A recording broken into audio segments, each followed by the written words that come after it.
Hi there guys, I'm Nikhil from notionhub, and in this video, I'm going to show you the most important tips and tricks for your Infinix Hot 12 Play. By the way, I've also uploaded a dedicated video for the best features of the phone where I've talked about some of the unique features offered by this phone. So do check out that video as well, link will be in the description.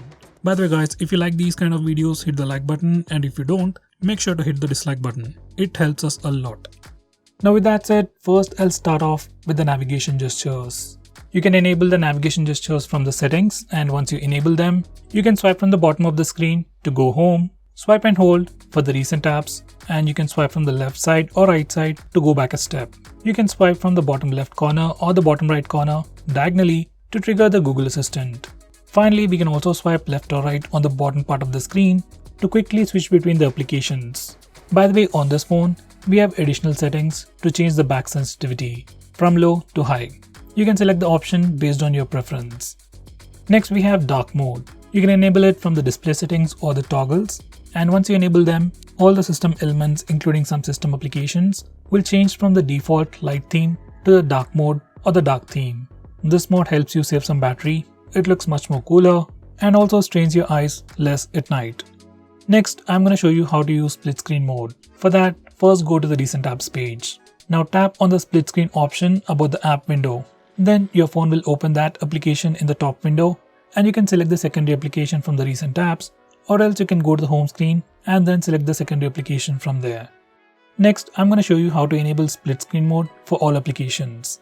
Even though it has been quite a long time since split screen mode has been available, there are still some applications that do not support split screen mode.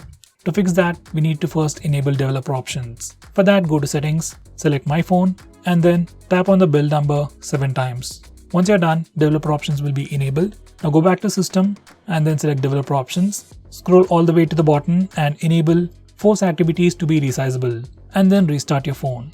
Once you do that, you will be able to use all applications in the split screen mode. Next, I'm going to show you how to take screenshots on this phone using the buttons. So to take screenshots, just press the volume down and power button both at the same time to take a screenshot. This is a pretty quick shortcut that works on all the Android phones. Next, I'm going to show you how to take a screenshot with the 3-finger screenshot gesture. This feature is enabled by default, but for some reason if it doesn't work, you can always enable it from the settings. Once you enable this feature, you can just swipe down using 3 fingers to take a screenshot. Here's a quick preview.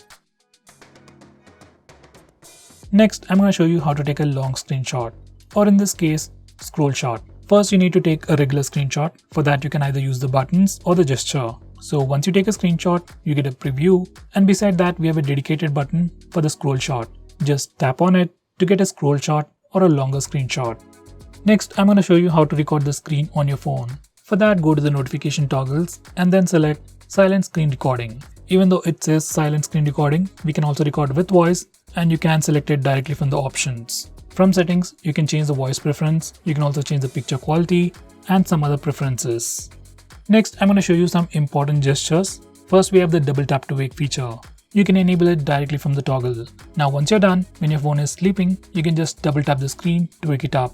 If you use this feature along with the face unlock feature, unlocking your phone will seem a much more seamless process. Next, we have flip to mute calls. Now once you enable this feature, whenever you get a call, you can just flip your phone to silent it. It's not a big feature, but a pretty handy one. Next, we also have the smart screen on feature on this phone. You just need to enable it, and whenever you pick up your phone, your display lights up. Once again, if you use face unlock feature on this phone, it will make the unlocking process seem much more seamless. Next, I'm going to show you how to change the default applications on this phone. By default, we have some default applications like default browser, home app, that's the home launcher, phone app or SMS app. You can change all those defaults from this place. Next, I'm going to show you how to display the network speed on the status bar. So to display the network speed, you just need to enable this toggle and you'll get the network speed usage on the status bar. In the same way, if you want to display the battery percentage, once again enable this particular toggle to display the battery percentage on the status bar.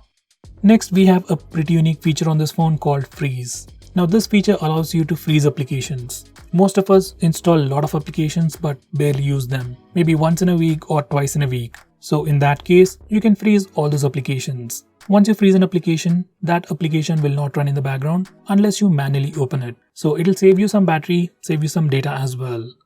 Next, we have ultra power saving mode. Whenever you're running low on battery, say let's say if you have just around 10% of battery and you don't want your phone to turn off, then you can just enable this mode and you can get a long standby time. It's just like the maximum power saving mode on the Samsung phones, but on Infinix, we call it the ultra power saving mode. Both work on the same principle. It just changes the sleep times, reduce the battery levels, and it will stop all the applications running from the background except for the most important applications like the phone dialer and SMS application. It is definitely one of the most unique features on this phone. So guys, those were the most important tips and tricks that I know about this phone. If I missed out on anything important, do let me know by commenting below this video. With that said, this is Nikhil signing off. See you in my next video.